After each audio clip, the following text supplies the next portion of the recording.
Look at the power already from Mike Tyson. This is war. It's over. Mike Tyson has returned.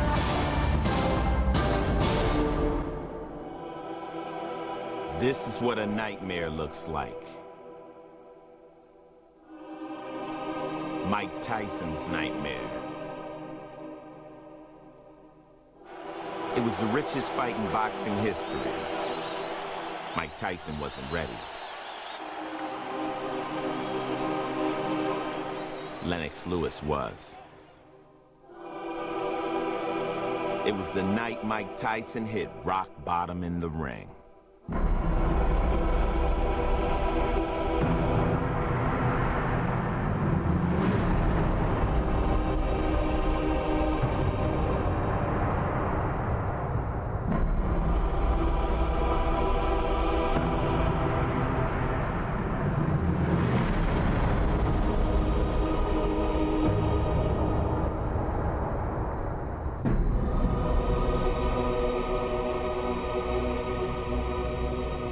Where do you go from here, Mike? I don't know, man. I might just fade into Bolivian, you know what I mean? I don't have nowhere to go and nothing to do, you know what I mean? I just go fly my pigeons on the roof in New York.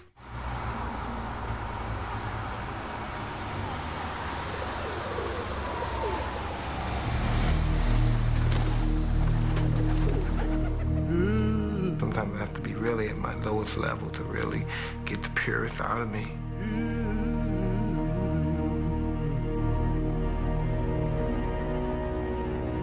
I'm just trying to get back into loving it again. I was just fighting for, I don't know what I was doing. My mind's been other places for a long time. I had no chance to love anybody or care about anybody because I was just so stuck in the past.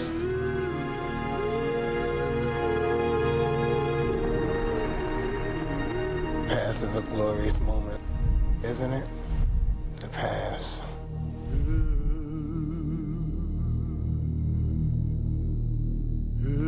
Why can't I have what I want? Why can't I worked hard for it? I sweated for it. I didn't steal it. I bled in the gym for it. I beat my body up and I allow people to beat me up. Why shouldn't I have it all? Nobody should take nothing from me.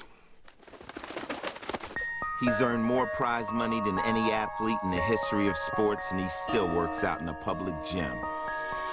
In Mike's world, things are never as they seem. Never.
Las Vegas is his last remaining palace.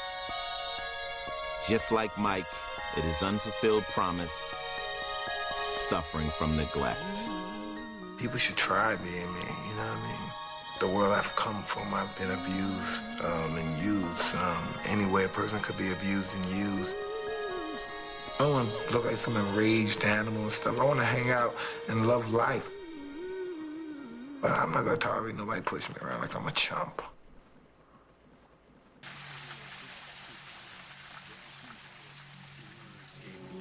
After the Lennox Lewis fight, he was just, I don't know, totally different. He was more humble. He's just a regular person like everyone else, that he's not this animal, you know, that people think he is. He's just a beautiful person with a big heart, very giving and sensitive and emotional. I know his past and, you know, it's there. You can't just overlook it. I'm here to show him that there's people he can trust, because it's very hard for him to trust people. You know, he's been burnt a lot. And people used to look at him as an easy target. They were like, you know, he's someone that, he has so much money, he's always throwing it around. I might as well get a piece of it. You know, that's how people looked at it. He's got a lot of love to give, and people don't know that. So I know that I'm that person. I'm here to make him happy. I'm glad the fact she said she's in love. Then again, you know, all this stuff, all these goodies and stuff, it's easy to love this stuff. You know what I mean? Let us see a couple of more of my episodes, and we'll find out. What does a man do to himself when he gets ready to fight another man? Tuning the body is one thing, but getting your mind there is something else. And then you gotta go back. It doesn't matter that you're fighting some guy named Clifford Etienne, a guy you're expected to destroy. You're headed back to Memphis, back to a place of bad memories. Mike Tyson returning to the scene of his worst performance. And when the week began, we weren't even sure there would be a fight. Tyson needs to win big and make a powerful statement. Tyson risks cuts and infection by getting a tattoo on his face only 11 days before the bout. Billions of people outside with tattoos on their face. I got a tattoo and I'm not finished. I had to stop because people were complaining. So when I get finished, then you talk about my tattoo. And this is nothing. This is not even halfway done.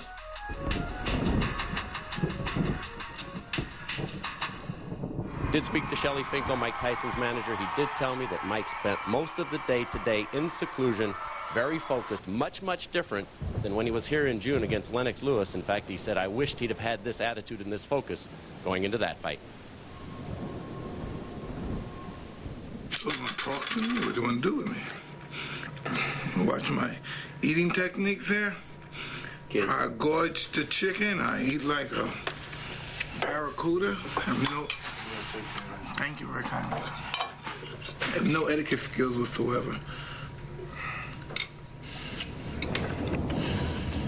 I hate Mike Tyson, so I don't like Mike Tyson, so I mostly wish the worst for Mike Tyson. So I don't get caught up with Mike Tyson. That's probably why I don't like my friends and my fans. I'm a pretty decent individual, but sometimes I go to the deep end. Sometimes I get on the dark side. I just think I come across too hard, too tough, so people think they see how up I am for all these years and nobody even considered helping. And even if I'm embarrassed to accept it, can't they, if I'm friendly enough, can't they please get somebody to help? Can't they get them, put me in a sane asylum or a mental ward or whatever place I need to be in, a hospital or just a psychiatrist? I'm just going to extremes what to do, but I don't know, but you know. Everybody, I don't seem for weeks, girls, I can't ever get their numbers. They call me always the day of the fight, the week before the fight. It kills me. I mean, I'm never gonna these girls because if I don't them the day before the fight or something like that, I'm never gonna see them again. So I just really, maybe in my next life, I'll have a better life. And that's why I'm just looking forward to go to the other world. Because I really hate the way I live now, and I hate my life now.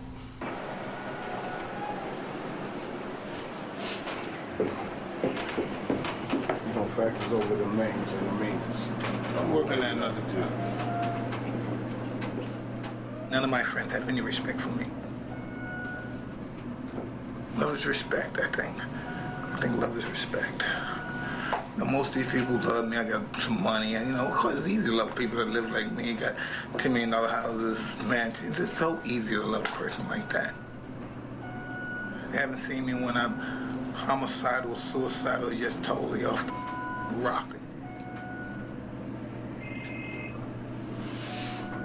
The more my bank account grows, the more feelings I lose. The more intimacy I lose, the more respect I lose for women. I probably cheated on every woman I ever been with. Good luck. Good luck to you, Mike. Probably never respect them because I probably never respect myself. I never understood dignity. He spoke to me. I want to, but I just don't have love for anybody. I don't love any woman I've ever been with. Isn't that crazy? Never love them. 22nd. After the big fight, it's going on. It's the biggest after party, the biggest club, Denim and Diamond. And do you know what time it is? Danger! What time is it? Danger! Making his way to the ring, the most exciting fighter of his generation. Please welcome Iron Mike Tyson.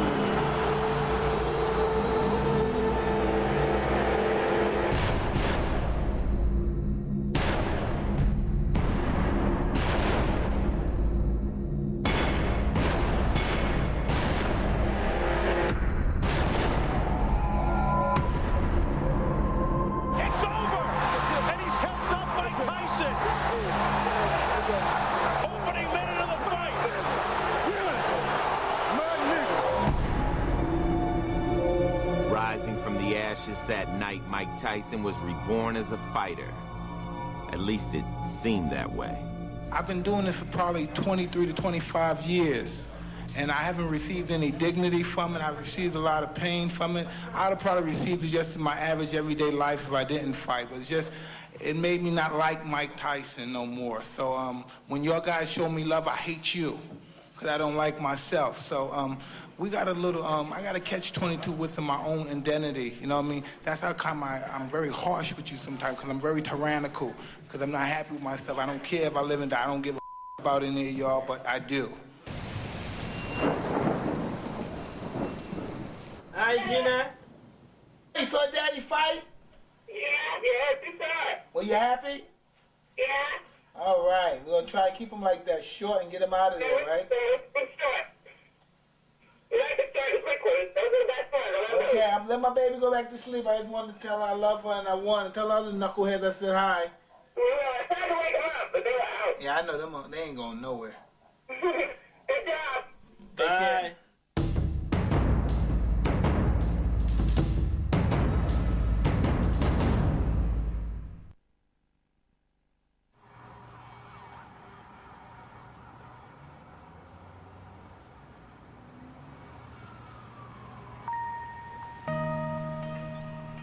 I really have nothing to lose in my life. I have nothing. I lost my soul as a human being. I lost my self-respect.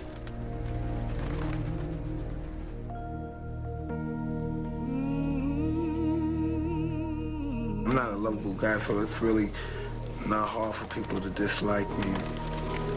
I'm just a decent person. I just want to love everybody, but first you have to love me too. A lot of times I just hate myself. Sometimes I think about some of the things I've done to people and some of the ways I hurt people. Sometimes the journey home shows you where that hate and that hurt comes from. We were just poor black kids just that no one cared about, so we didn't care about anyone either. I was just a monster as a kid. The beast survived, you know, the toughest survived, the meanest. You have to be willing to do what no one else would do. Mean, ferocious, bloodthirsty, you just have to be the man. My sister and brother, they used to kick the out of me all the time, and I just didn't want to fight. My brother was always a genius. Everybody in the block loved him. And what did they say about you? I was a good piece of piece of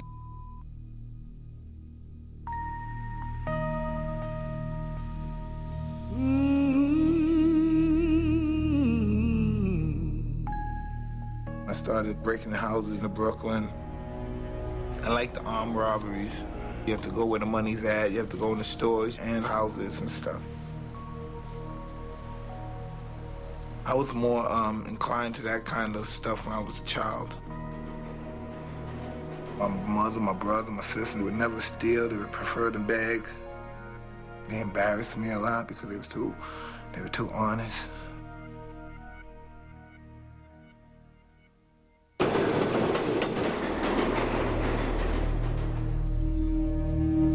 I got a lot of beatings, a lot of real horrific beatings. I was very afraid all the time. My mother may throw hot scalding water on her boyfriend. Her boyfriend may beat her, and fracture her eye socket or something, or break her finger. Emotions was high, and they're hating one another, then they're back at loving one another, and you're talking about dysfunctionality at its highest level.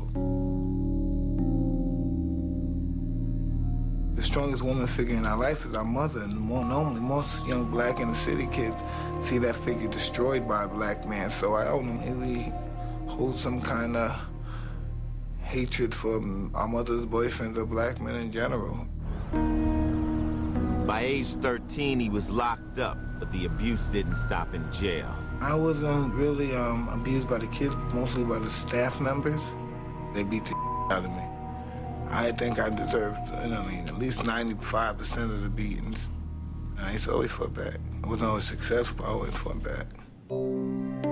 Tyson was sent to a detention center 100 miles from Brooklyn, not far from a town called Catskill, where an old boxing legend toiled in obscurity in a gym above a local police station. I go, that's it. That's it. No, do it the other way. Cus D'Amato had turned around street kids before. He had trained the youngest heavyweight champion ever, Floyd Patterson. We get a phone call from this Bobby Stewart, who was an amateur fighter, and he was a guard in a correctional facility. He called Cus one day and said, I got this young kid up here who never boxed or nothing, doesn't know anything, but he gets in trouble. I was wondering if you and Teddy would take a look. I met this white guy, he was strange, a little odd, and he started saying things like, wow, you could be the greatest fighter ever lived, and you're great. I'm thinking he's like some old pervert guy. I'm saying, okay, cool. I knew Cus was thinking, wow, I got somebody to be young about again, to have some hope. But Cus didn't want to wait. He was an older man who years earlier had fame, but didn't have it for a long time, had money, but didn't have it for a long time. And now he saw a chance to have it again, but he wasn't young, and he had to speed it up. When he came, naturally, I talked to him and treated him like everybody else. He had to go through the same thing of preparing about the mind and the body and so forth and so on. He has basically destroyed me of all my habits and reformed me. Remember, from the side, you can let that punch go with the worst kind of intention. He's my first exposure to a white guy who didn't judge me. With all the power you can generate. I was madly in love with Cus D'Amato. I became, he broke me down and rebuilt me back up, and I became totally loyal to him. I became his slave. I was a young kid at the time. I just wanted to love him forever. I wanted to be my father.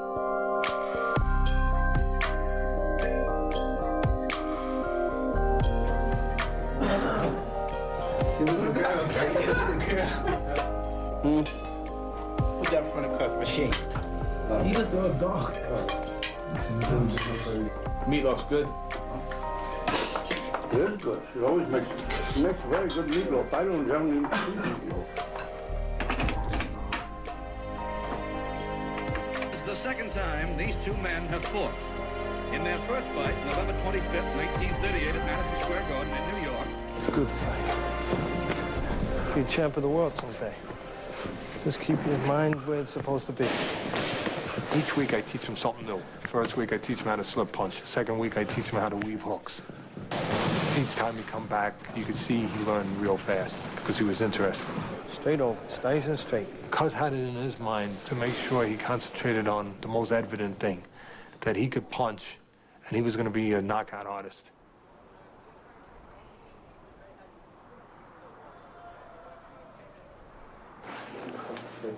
He had this outer body that could really fool you. So stretch him out. Into forgetting that he was still a kid who had to develop. Developed as he was physically, he was lacking emotionally. Look, just relax, Michael, relax, just relax. Relax, just relax. Relax. Yeah, but just relax. Just relax. When we first started. Yeah, well, just relax. Don't get so tense. Relax. All of this is another boxing match. You've done it already 20 times. You've done it in the gym with better fighters than you're ever gonna fight here. He's unsure of himself. He wants to be reaffirmed that this is worthwhile, that he is worthwhile, that he has merit, that he can handle this. Yeah. I'm Mike Tyson. Everybody likes me. Yeah, everyone likes you now. That's right. You have reason to be proud. I feel an affection for him, that I want him to be okay. I want him to not just win physically, but win emotionally. I want him to be able to get through this. Let's go get ready for a fight. Come on. I was just 15. This big time event. I'm emotionally afraid. I'm a street kid. I'm used to pulling out my gun at people, and now I'm getting ready to fight a guy head up with rules now. He might beat my ass. This white boy might beat the out of me because of the popular. You don't know your doesn't matter about you being big, strong, or not. You fighting a skinny white boy. This is a disciplined sport.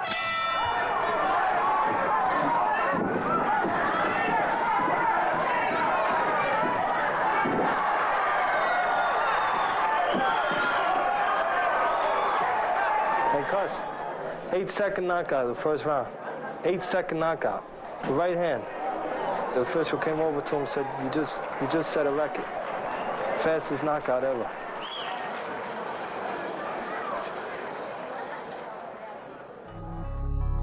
To the outside world, it seemed like boxing's version of a fairy tale. But again, in Mike's world, things are never as they seem.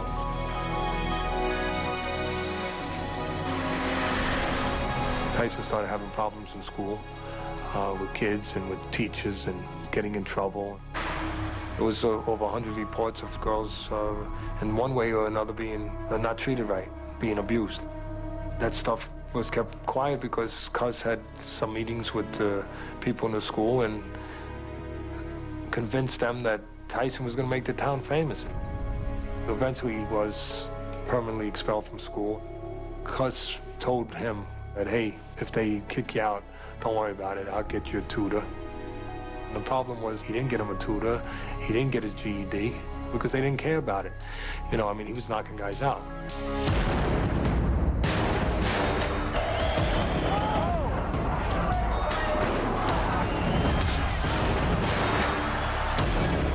It's like sledgehammers. I'm feeling real white and happy. It was ironic because my mother was sick. I almost forgot about my mother because I was living upper middle class life. I'm in my white world. And then Cus tells me about my mother's situation with the cancer, and I don't understand it.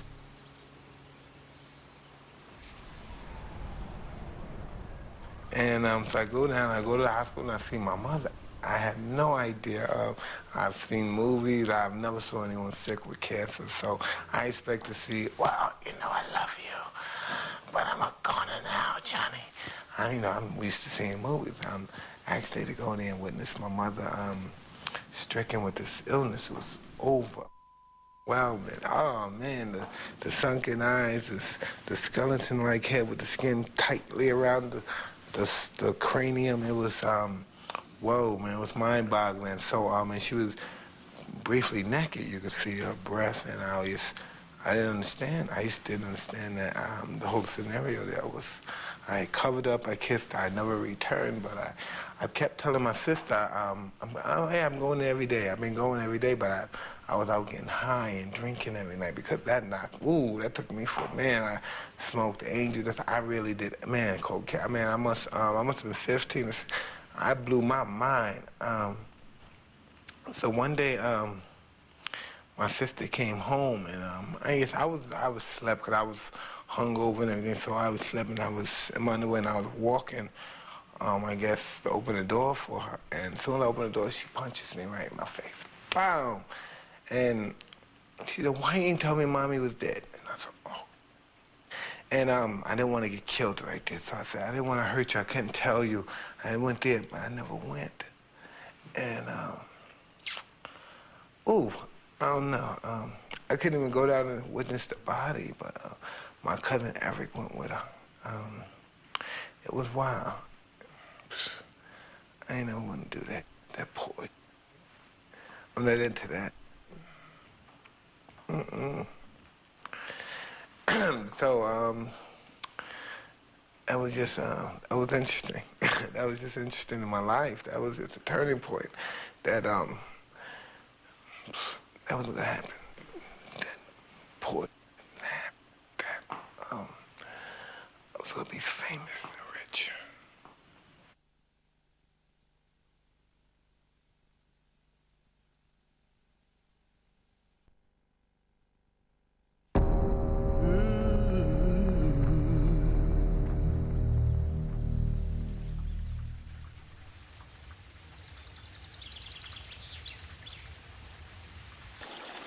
You ever seen a grinder? You know the grinder that you take a wood and you put it in and it comes out the other end and shreds? That's my heart. It's grounded beef. I don't strike people as a guy that somebody wants to take care of, or he's weak, or we can help him, he's the underdog. I've never been looked at like that. I'm a big black nigger.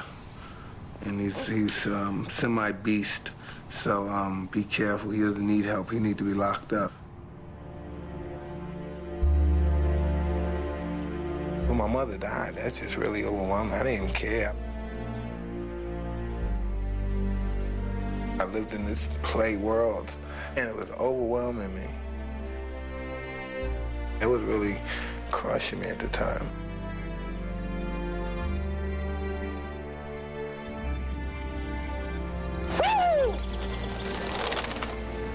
In the fall of 1982, Cus D'Amato became Tyson's legal guardian. Cus's companion, Camille Ewald, became his surrogate mother. Cus was saying, you're not in jail no more. You have a chance to make yourself something productive here. But in the same breath, we're still showing them you were still going to get away with things that someone else couldn't get away with. You were still going to break the rules because you could punch and because now you had the ability to be a world champion fighter. And Cus was playing a dangerous game, I thought.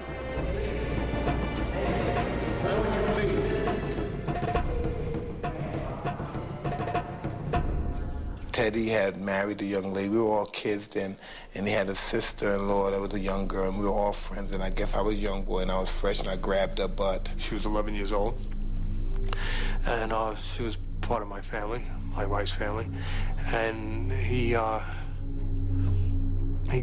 kind of cornered her into a situation outside the gym in the town, and this wouldn't be tolerated. I went and found him, and I put a gun to his head and pulled the trigger back and told him that he would never put his hands on anyone in my family or do anything like that to anyone in my family again, or he'd be dead. Just to make sure he understood, I stuck the gun in his ear and then pulled it out of his ear and shot it off. He crumbled away, and I told him, don't make the mistake again. Understand that you're not ever going to violate anyone in my family, ever, ever. Teddy Atlas never saw Mike Tyson or Cus D'Amato again. Kevin Rooney took over as Tyson's trainer. If you can hit me, I'm gonna get the full impact. You gotta wait right on top of the head. You gotta wait from it. Keep the head down when you come up with the H. Keep your head down. Yeah, I mean, it's not coming up, it's starting to come up.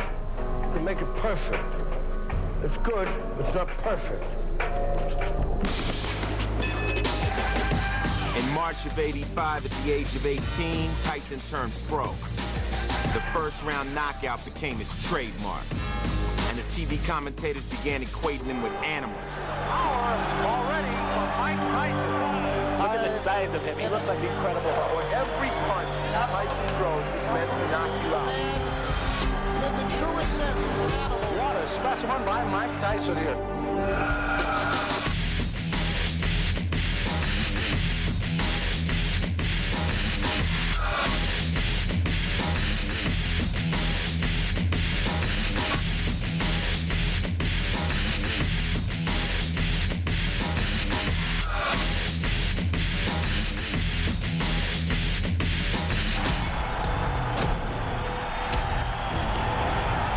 He even posed like the old-time fighters he saw in the movies. I have a goal that me, Cus, Jim Jacobs, and my trainer, Kevin Rooney, all planned, and God forbid, if anything happened to Cus, we're all professionals, and we're going to continue. And the outcome is going to be the same. I often say to him, you know, I owe you a lot. He doesn't know what I mean, but I'm going to tell him now what I mean. Because if he weren't here, I probably wouldn't be alive today.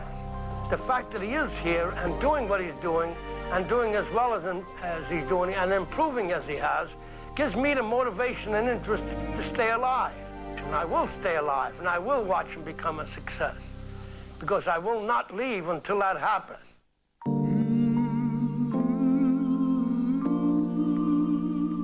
He was a cold old man that'd been through a lot. I wish he lived long enough. I just wish he lived long enough.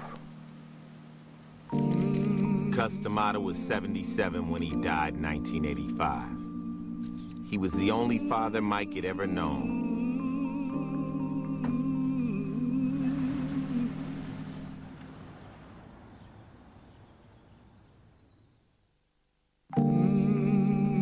Now what do you do?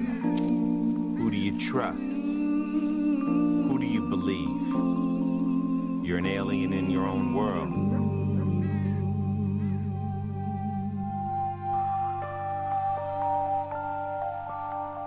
Enter Jim Jacobs, Cus's confidant and financial backer. Jacobs had paid for Tyson's bills all along, but now he had to lend his emotions. Tyson embraced him as his protector.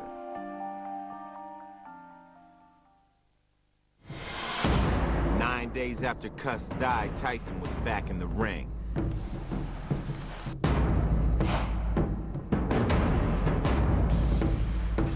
And the knockouts continued.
Undefeated after 27 pro fights, Mike Tyson would get his title shot.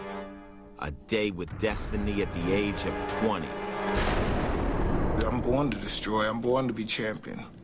No, I was just some big gorilla knocking everybody out. Didn't stand for anything. Didn't really care about anything. Just want to fight everybody, the good people, the bad people, everybody. Just hate you all. You know, just you. Fighting out of Catskill, New York, with 27 wins, no defeats, 25 KOs, he is the challenger, Mike Tyson.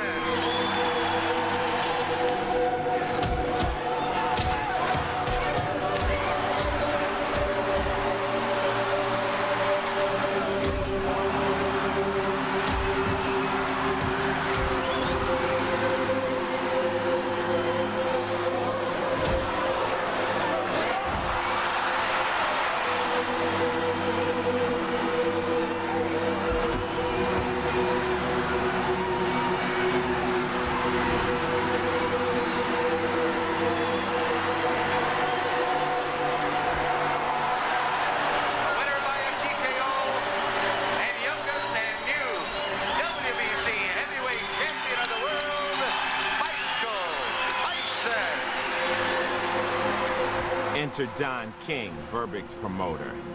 He stepped over the body of his beaten champ and began his courtship of Mike Tyson. 6 months later, he gave him a coronation. King of the corners of the 4 square ring, you have won the ultimate championship of the world. You are hereby proclaimed throughout the world as the undisputed heavyweight champion. 1 man, 1 crown, 1 champion. Stand firm and hold fast. I don't have to talk, do I? Because I don't know what to say. Long live the king! Long live the king! Long live the king!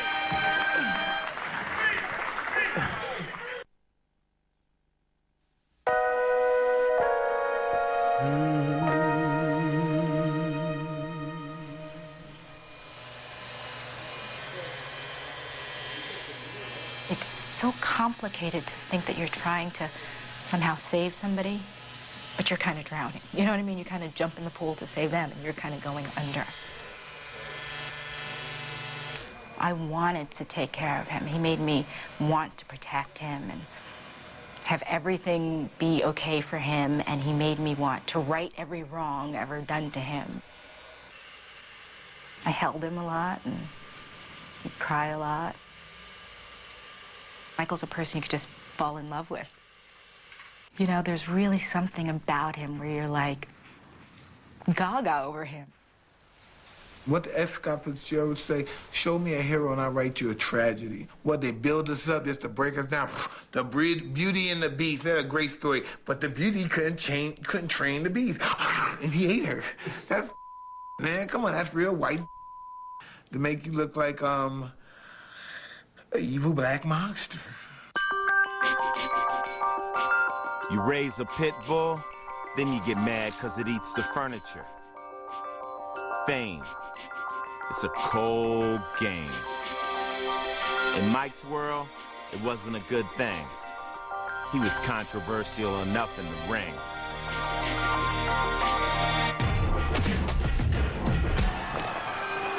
I just wanted to hurt those guys and say nasty things and humiliate them. This is who I wanted to be. What broke him down? Was it just the body punches? When I was hitting him with body punches, and I heard him, actually, he was crying in there, making woman gestures like, oh. I can't find him, but I knew that he was breaking down soon. There's not a man God ever created that could beat me. I just love hearing those words. And you're saying that, this is great, just being a little kid saying that, and actually meaning it.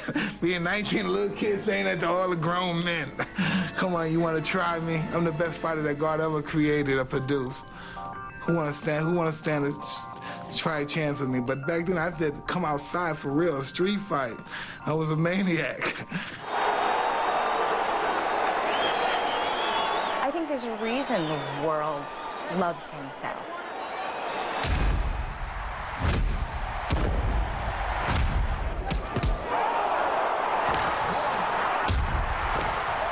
There's such a lovable side to him.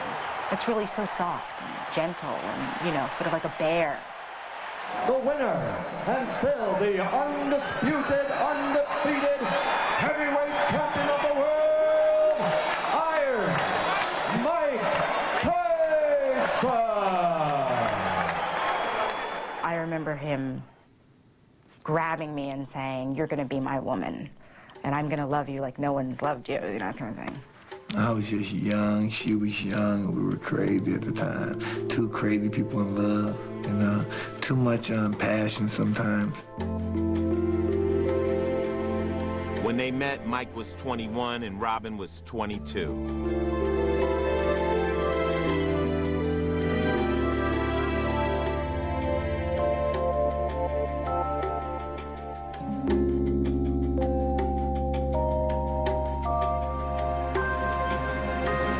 I used to watch Phil Donahue when I grew up on Phil Donahue, you know?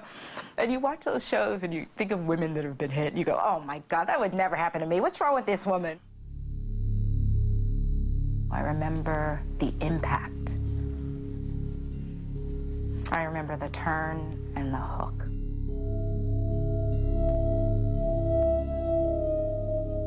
He hit me in the side of the head. And I went from one corner of the wall bounced off that corner of the wall to another corner, and then I was out.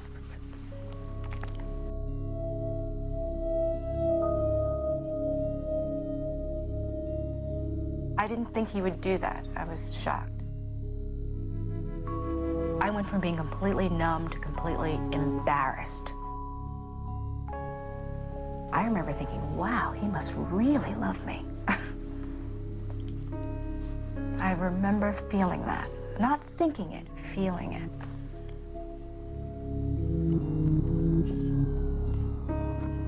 A few weeks after that episode, Mike and Robin were married.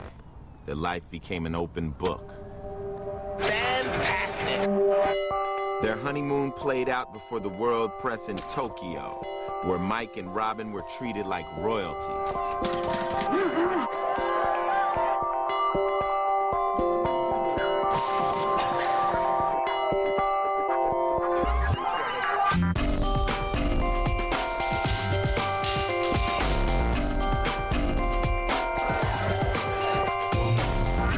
And oh yeah,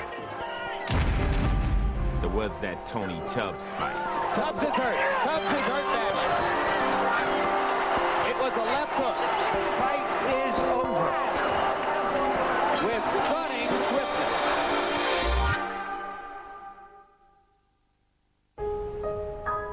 swiftness. 2 days later, Tyson rushed to a New York hospital where his mentor, Jim Jacobs, lied dying. He didn't make it in time.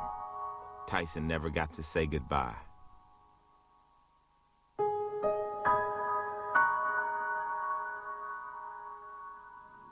I love Jacobs. He was a beautiful man. It was all teamwork, I believed, in my life. He was just awesome, man. Jacobs' death left his partner Bill Caton in charge of Mike's career. But Mike didn't really trust or know Bill Caton.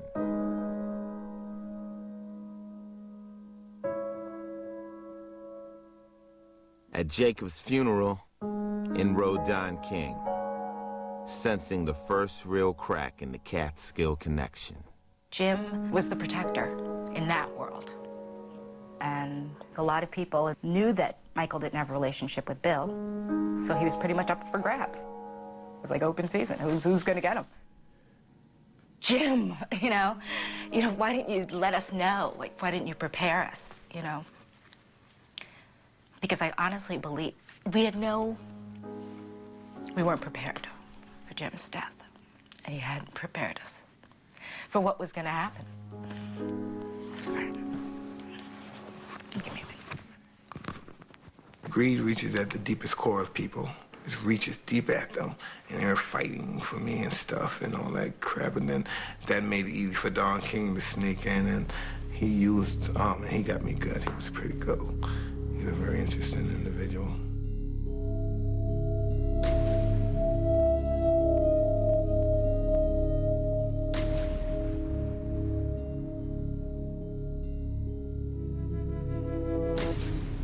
Not only am I hurt, I become the bad guy now. I'm just young and I'm emotional, and people are putting cameras in my face, looking at me like this is a big, strong guy, the strongest guy in the world going berserk. I'm just a baby, 20, 21 years old. I think he was feeling probably unbelievable amounts of pressure. And I think being in love makes you feel vulnerable. We were both feeling vulnerable, I think, you know, because we were so dependent in many respects. And I think we just couldn't handle the pressure that we were getting. One time it had gotten pretty bad, and he swung a phone at me that I knew was gonna hit my face, and really, I think I felt the pain before, you know, but just choking me, me vomiting and him kicking me, things like that. But he felt bad. I mean, he felt really bad afterwards. You know, he'd cry like a baby. Like a baby, just cry. I would hold him. I'd hold ice on my face and hold him, you know, and tell him I would console him. And you would think this is a grown man that has all of his emotional capabilities in them and together and intact, and it's just not true. It was some kind of love. I mean, the kind you doesn't go away. That kind.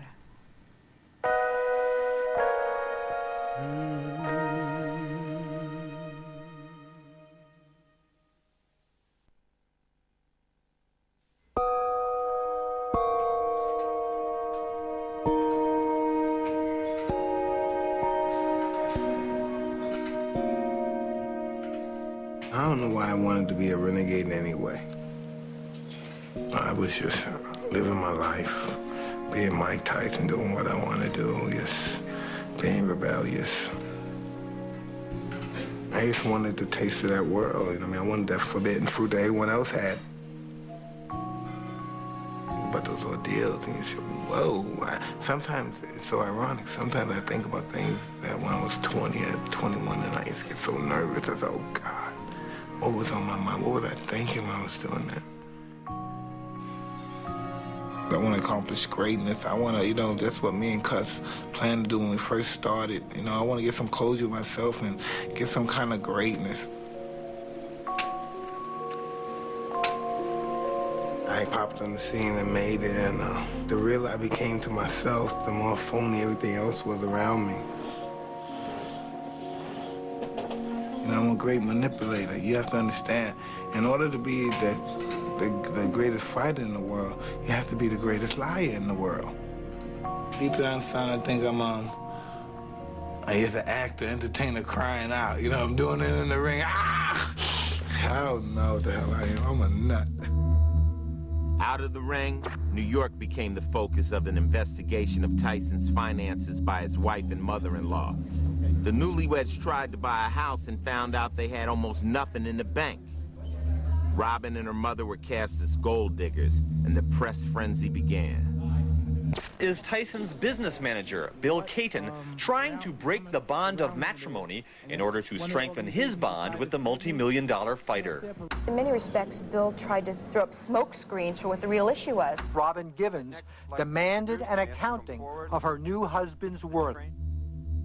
The Spinks fight was supposed to be Mike Tyson's crowning achievement, the richest fight in history, nearly overshadowed by tabloid journalism.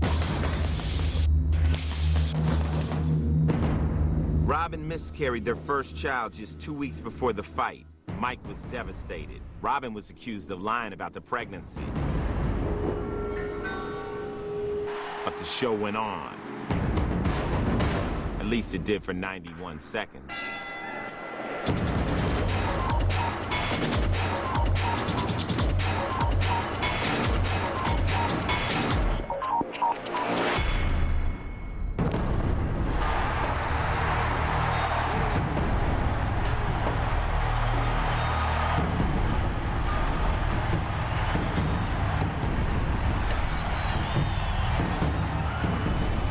Ironic that in the afterglow of his greatest victory, Tyson focused less on the fight and more on the press.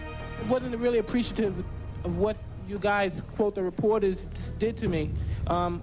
Building up to this fight, you tried to embarrass me, you tried to embarrass my family, you tried to disgrace us, and as far as I know, this might be my last fight.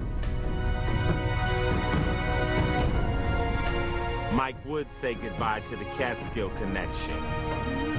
Goodbye to the gym where he was born as a fighter. Goodbye to the men who had shaped and molded him. Goodbye to Kevin Rooney, his trainer. He had climbed the mountains and fulfilled Cus's dream. But the man wasn't satisfied with what he had found. Sometimes the game pisses you off and you don't want to play. I'm a real, a weird guy. Once I accomplish something, I lose interest in it. And I just need, that's my whole outlet in life. I need something to do. I need something to, don't care how much money I got, I need something to do.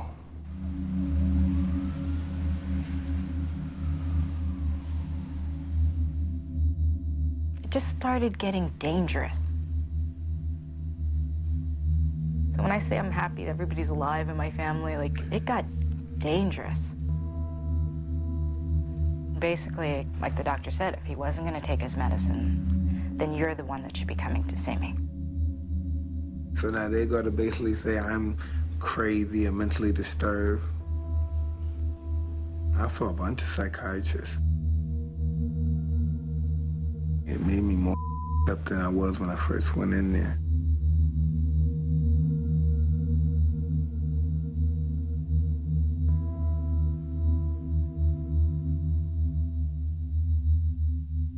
As the battle over Mike Tyson's mental health continues, the latest round goes to the champ, according to the psychiatrist who examined Tyson this week.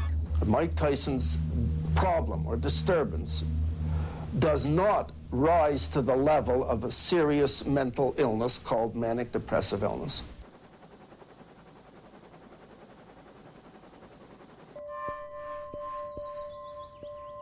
He loves women. Yeah, that was a problem. That was a problem for us, too.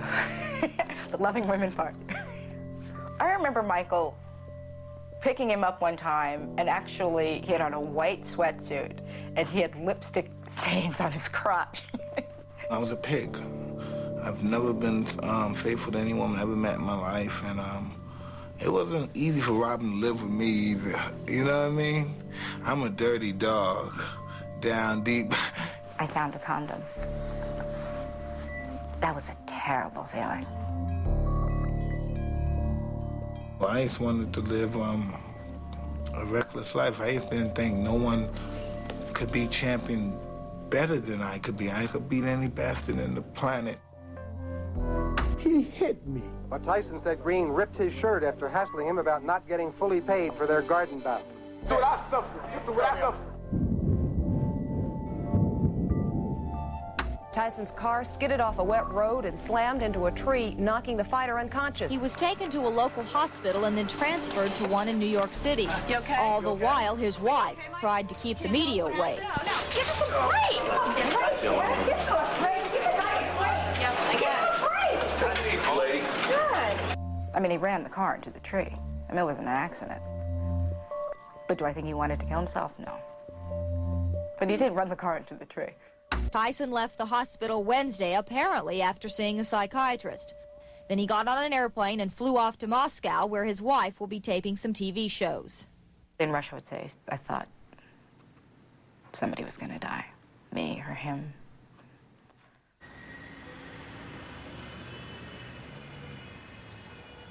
Well, I forget what floor we were on, but he was hanging over the balcony with his fingertips, saying he wants to make a comeback.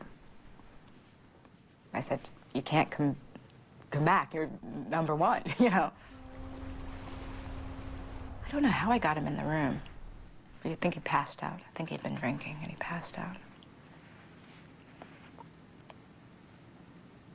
And we flew back. And then the next day I did Barbara Walters. Michael is a manic depressive. He is. I mean, that's just a fact. It's been worse than anything I could possibly imagine. It's been pure hell. I've become afraid. He gets out of... I was overwhelmed. I was just trying to keep my cool. You know, I always thought it was just, why would they do that to someone like that? Why would they do it to any human being? I definitely regretted it. I mean, if I could take it back, I definitely would. Like I said, I thought I was doing a brave thing, and it was just very poor judgment on my part. Police were called to Tyson's Bernardsville mansion by Robin Gibbons, who said that Tyson had gone on a rampage. We were in the washroom area, sort of hiding, and he calmed down, and he said, Robin, come here. And I didn't go.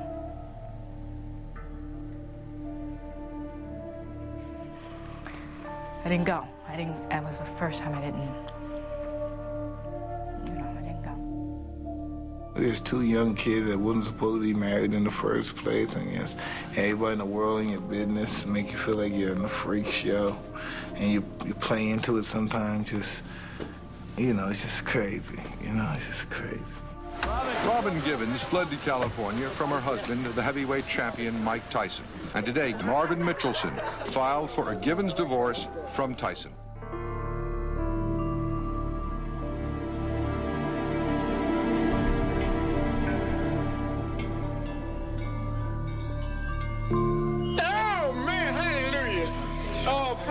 is free at last. Thank God Almighty, he's free at last.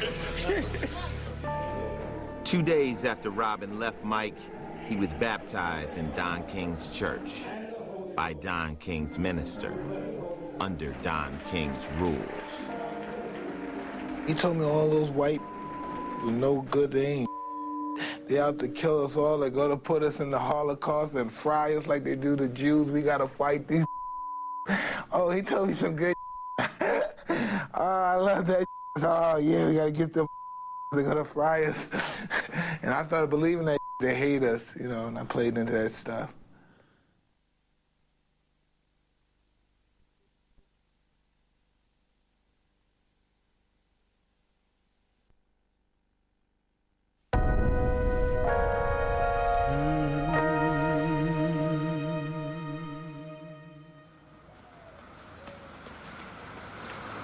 Yeah, guys, come on, guys, take out. Let me play a little bit so you can get me in there if I have to go, all right?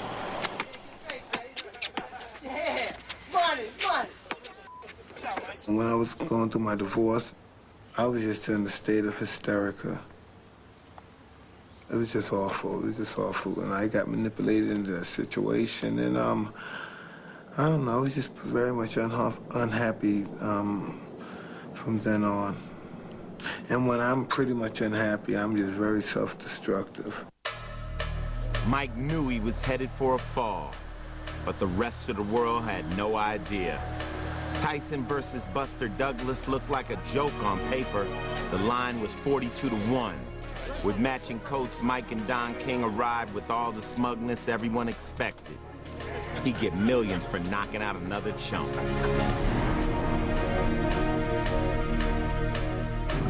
Come one, come all, because nobody can get close to me. They're not even close. I'm the best fighter in the world. There's not a man God ever created that can beat me. There's nobody that can beat me. There's nobody that can beat me. Nobody's invincible. Nobody's the greatest fighter of the world.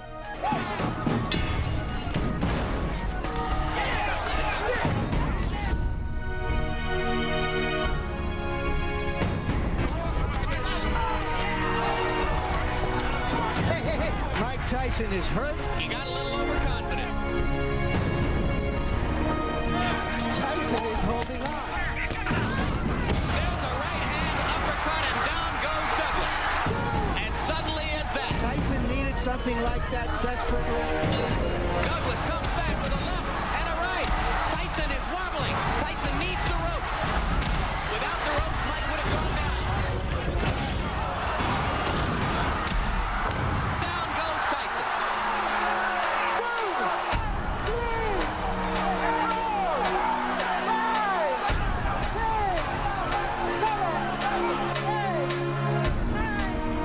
Mike Tyson has been knocked out. The biggest upset in the history of heavyweight championship fights. The greatest upset in boxing history.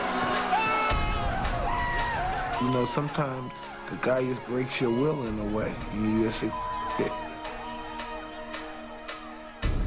Buster killed me. Yeah, Buster killed me, kicked my butt. I don't know, I didn't train for that fight. I didn't really take that fight serious. I was those Japanese girls like it was eating grapes. You thought I was Caesar, you thought I was Caligula when I was out there in Japan, you know? They say these things are blessing in disguise. You know what I mean? I just believe it was just a temporary setback. You know what I mean? I'm good. I'm still the best fighter in the world.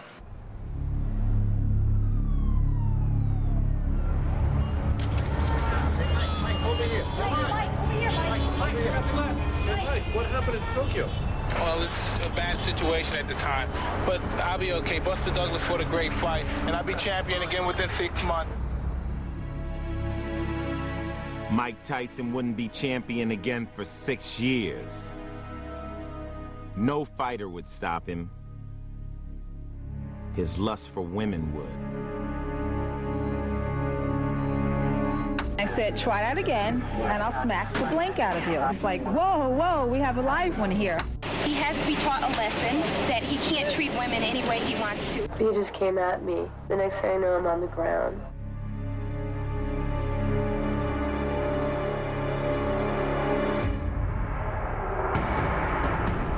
Mike Tyson's sister died, Denise Anderson. She was only 24 years old, but she was very obese. She weighed more than 300 pounds.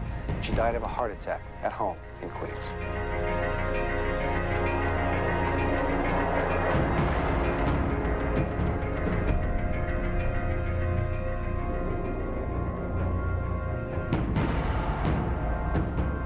Mike Tyson is back.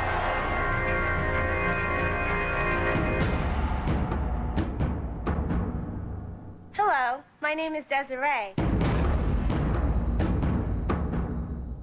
My ideal mate is athletic. Hi, I'm Mike Tyson, and be sure to watch the Miss Black America pageant on this channel. And we will have fun with these pretty black girls. God.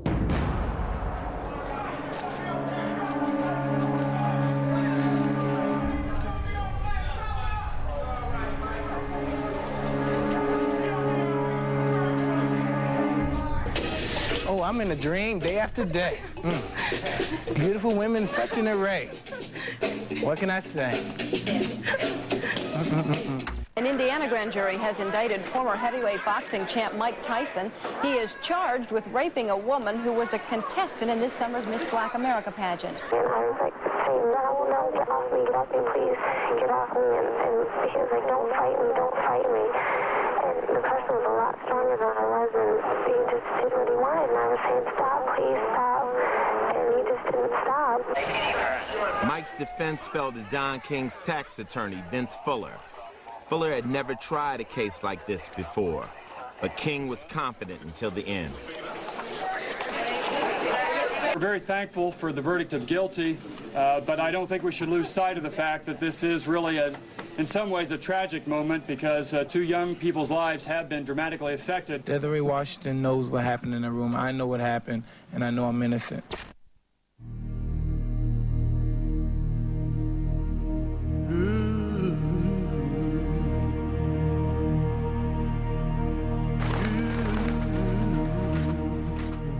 I never learned to play the game.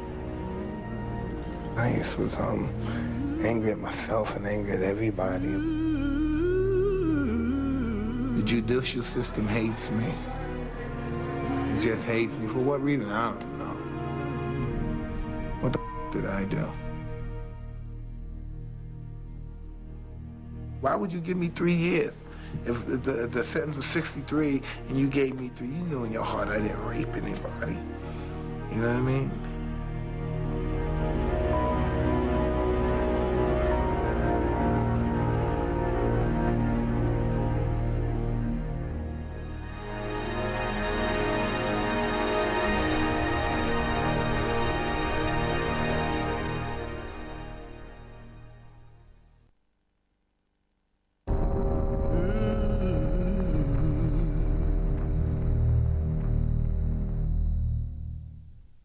I'm a nigger. I'm in a bunch of I've been convicted for raping somebody. I've been charged for raping somebody, but I got away with it, so to speak, because I'm a celebrity. I beat some guys up. I brutalized some people. I've been to jail. I've been in all type of you know, really, that's telling the truth. I can't vote. I'm a felon. I'm paying millions and millions of dollars, tens of millions of dollars out of my ass for taxes, and I have no rights, and just have to, I don't got a chance in this society.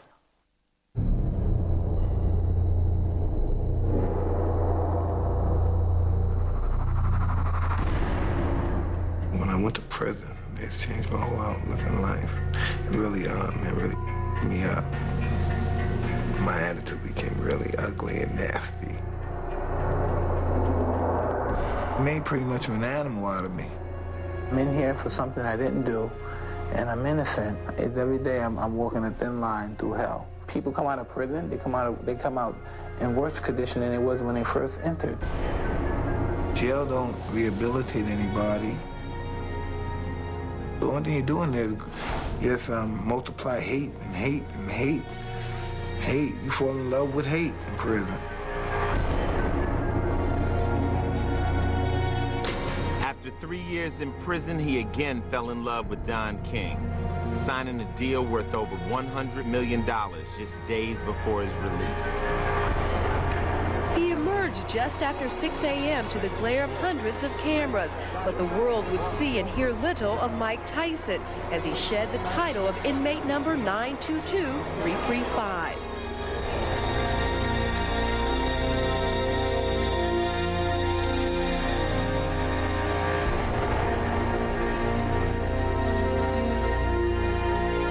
I was just so scared.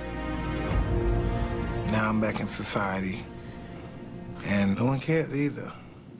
They don't know that spent in jail had an effect on me where I didn't want to come out of jail. I felt very comfortable there.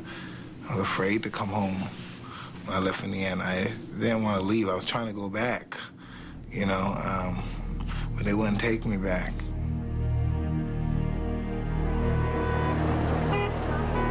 I'm scarred forever because of this. After years of financial abuse by King and his company, Mike still stayed on the same road. King's chartered jet was there to take Mike to his new home with Don in Ohio. In prison, Mike had converted to Islam, but his religion remained Don King. It was crazy. It was just crazy. Everything was just too fast. It wasn't real to me. You know what I mean? I was just in a real horrible place, and I just came out, and everybody just made like I was, oh, we love you, Mike. They had no ideas some of the bad habits that I've picked up, and they love me. Oh, God.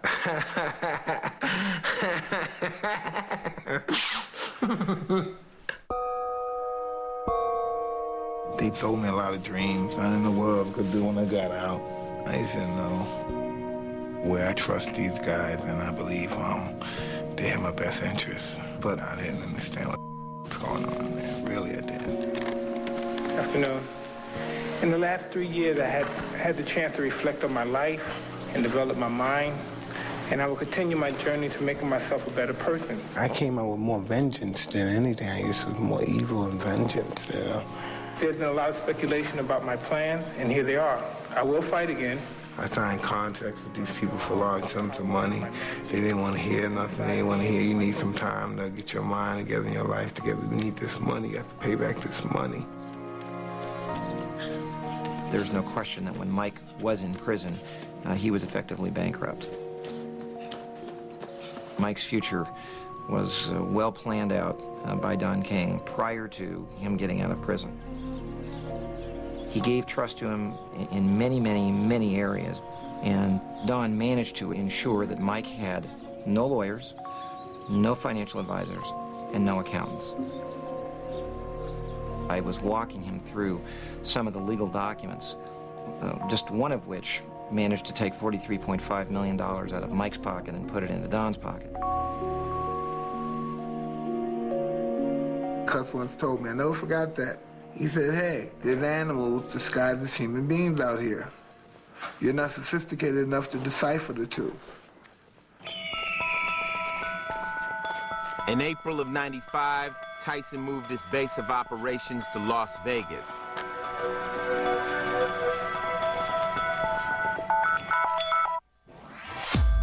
His fights had moved from the Mirage to the MGM Grand. Don King had designed a program to get the title back from Mike. He just needed to keep his client happy. Like helping Mike buy white tigers as pets.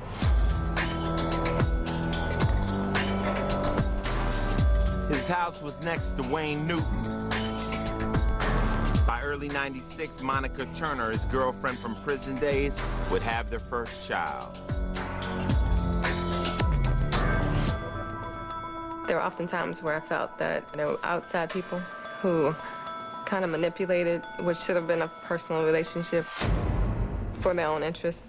And a lot of the times what was best for Mike or best for his family got lost. The one, the only, the legendary Mike Tyson! The MGM Grand deal was unique in boxing history. It was a 10-fight guarantee which could pay Tyson upwards of $150 million if all went right. It started out okay.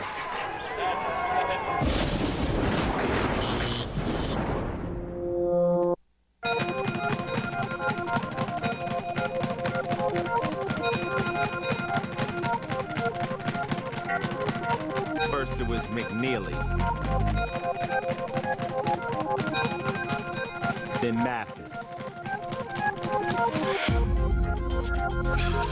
then Bruno and Selden all felt like they were supposed to.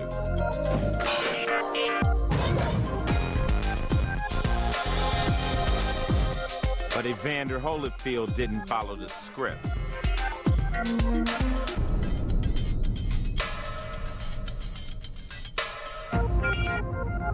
I was angry and I was very frustrated. I lost him the first time.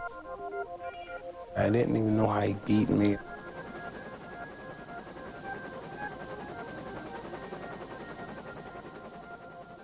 The second fight, I realized he was headbutting me, and I realized that's how I felt the first time, the dizziness.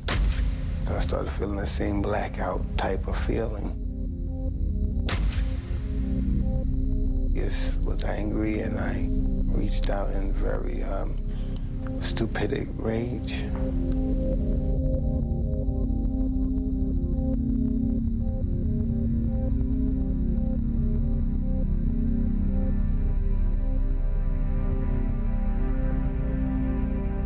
I really regret doing that, but wow, you know, I was going through a lot. I had a lot on my mind, and I was fighting a lot of demons.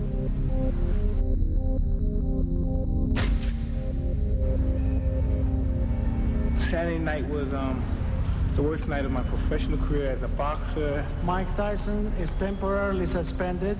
I move that Michael Gerard Tyson's boxing license be revoked and pay administrative fine in the amount of $3 million.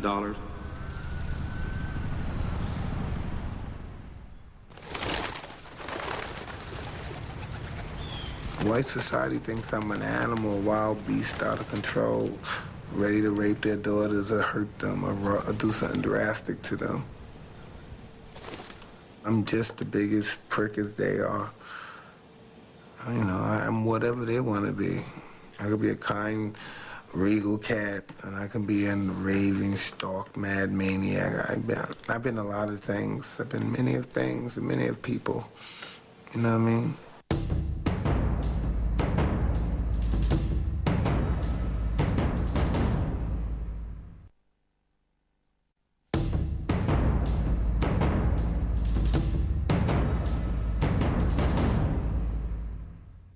You love me, Mike? I love you. All right. No. Get off me. Get off my hand. He, without seeing, let him catch the first stone. Don, did you ever steal from him? In the wake of Holyfield 2, Tyson would sue Don King for $100 million, alleging King stole from him for years. I'm just trying to get out this debt, man. That Don King got me involved with, but I'm just trying to get out this debt, man. He should have known he couldn't fight against me. Ali made him, I subtained him, and now I'm gonna break him. Did you ever steal from Mike Tyson? Never. Never steal from anyone. It's painful because I love the guy. You know what I mean? We both were urchins of the ghetto. When we came to the crossroads, I took left, he took right. If Tyson was to get out of the debt, he would have to get his boxing license back. But the specter of the ear bite would haunt him. How many times does one individual have to be asked, are you sorry for what you did? This, you know what I mean, man? Mike, just, you relax. I gotta be on my you know, Mike, you relax. Relax. Ruined my life. Internally. Ruined my life. And, do you think I want to do it again? Stand tall, stand proud. Boxer Mike Tyson pleaded no contest Tuesday to misdemeanor assault. He was accused of kicking and punching two motorists after a traffic accident last August. Mike's never been a threat to the community. Mike's a very sweet, very sensitive, very giving person. You guys have all been told lies by people profiting at Mike's expense. Boxer Mike Tyson could be back in the ring before the year is out. On Monday, in a 4-1 split decision, the Nevada Athletic Commission gave Tyson his license back. An emotional Mike Tyson winning another round in his beleaguered boxing career. I was up, man. You have to admit, man, God, man. Yeah, so I have no idea. You guys have no idea. Fighting Mr. Holyfield's ear off and all that stuff. You know what I mean? You don't care about that? No, Holyfield. His anger and his debt grew. Now the IRS wanted $13 million. Don King's sweet talk had left him totally unprotected. Man, you gotta understand it. These niggas did. They make my wife, like I left my, because they had my wife think I'm a punk ass. They made me look like a bitch ass nigga, humiliated me. So really I left because I wasn't even a man in my household no more. That's really the real reason I left. They make you want to kill them, you know? It's like lining them up, St. Valentine's Day action. Mike Tyson now entered uncharted territory. While he hired Shelly Finkel as an advisor,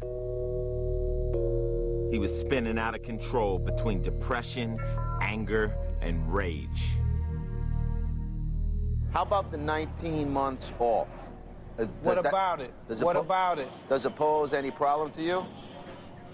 We'll see. I doubt it seriously. You take into the ring a lot of rage.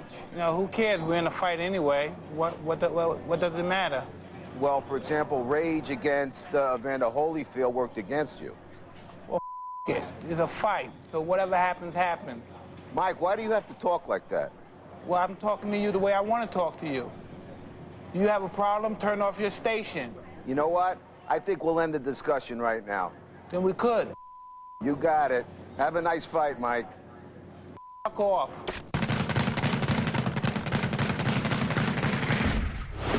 Mike Tyson heads toward the same ring he made his disgraceful exit in June of '97. I don't know if I'm prepared to fight at the end of this year or anything. Just a lot of things I've been going through, and I have to be prepared psychologically. Two big misses by Mike Tyson. Another miss with a wild swing. Tyson continues to miss with those wild lefts. Both are off to a tremendous start. Right, stop it. Hey, Mike. It's tough to unravel those two. They continue to hit after the bell. Here we go again. Here come the corners. Here comes security. It's bedlam in the ring. The two have to be ripped apart at the end of round one. What an unbelievable start. Now they pick it up in round two. Now this is war.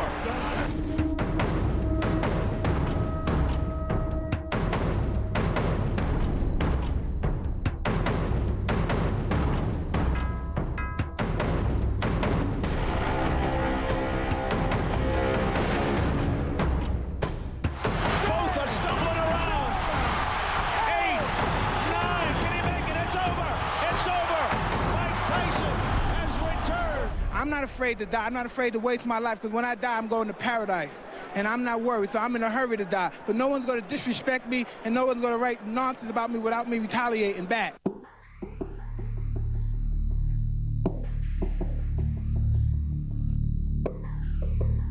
Retaliation. Assaulting two guys at a traffic accident would put him back behind bars in the spring of '99. Things go really good for a while, and then they go the opposite way, kind of like a roller coaster. But there's just a lot of outside forces that you don't see unless you're in it, that happen every day.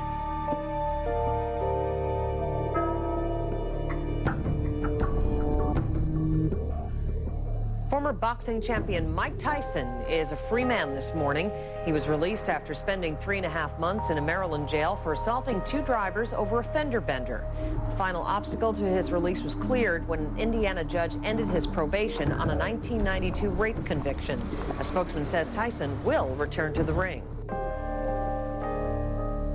People think they see the cars, the glamour and stuff, and they think, oh, I want to be like him, but it's not easy. I don't think they would really want to if they knew what it entailed. Things are getting ugly again. Doesn't seem like we're ever going to have a normal fight. Oh, great! Oh, and he hits him after the bell, and Norris goes down, and here we go again.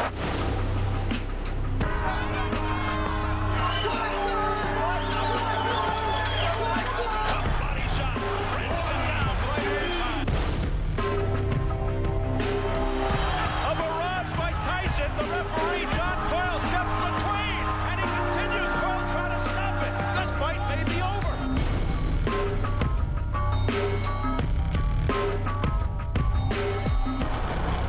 I'm the most brutal and vicious and most ruthless champion there's ever been. There's no one can stop me. Lennox is a conqueror. No, I'm Alexander. He's no Alexander. I'm the best ever. There's never been anybody as ruthless. I'm Sonny Liston. I'm Jack Dempsey. There's no one like me. I'm from Nairclaw. There's no one that can match me. My style is impetuous. My defense is impregnable. And I'm just ferocious. I want your heart. I want to eat his children. Praise be to Allah.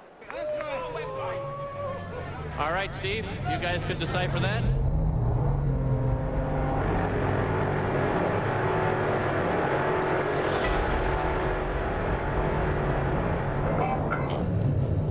See, look, I got this medication, right?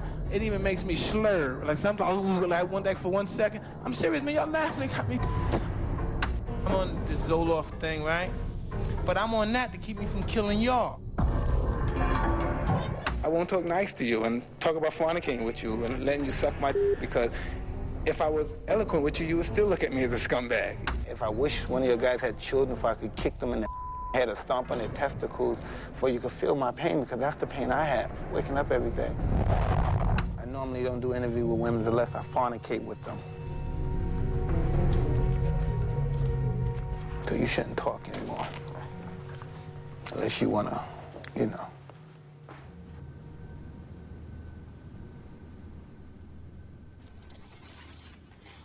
There were days and nights that, you know, you're not sure what's going to happen today or tomorrow.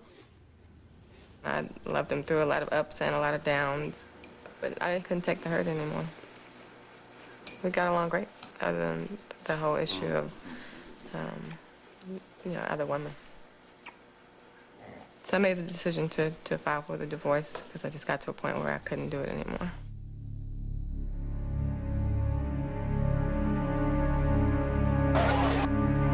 Heavyweight champion of the world, Iron Mike Tyson. When I was a little kid, people used to bother me a lot, tease them.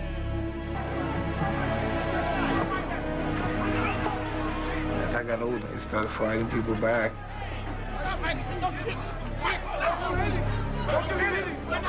Ever since that experience, I don't let people with me.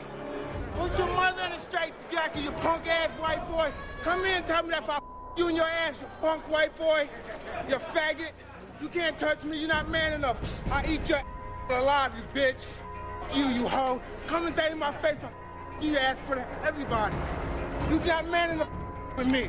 You can't last 2 minutes in my world, bitch. Look at you scared now, you hoe. Scared like a little white. Scared of the real man. I'll till you love me, faggot.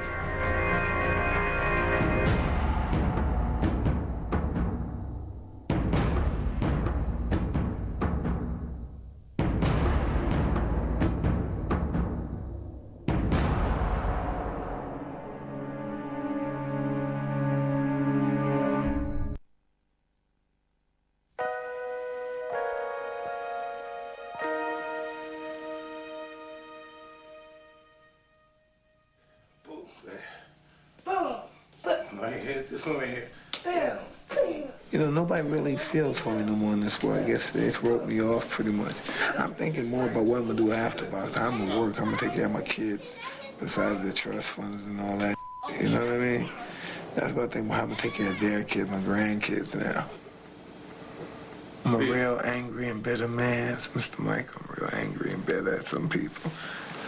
Really.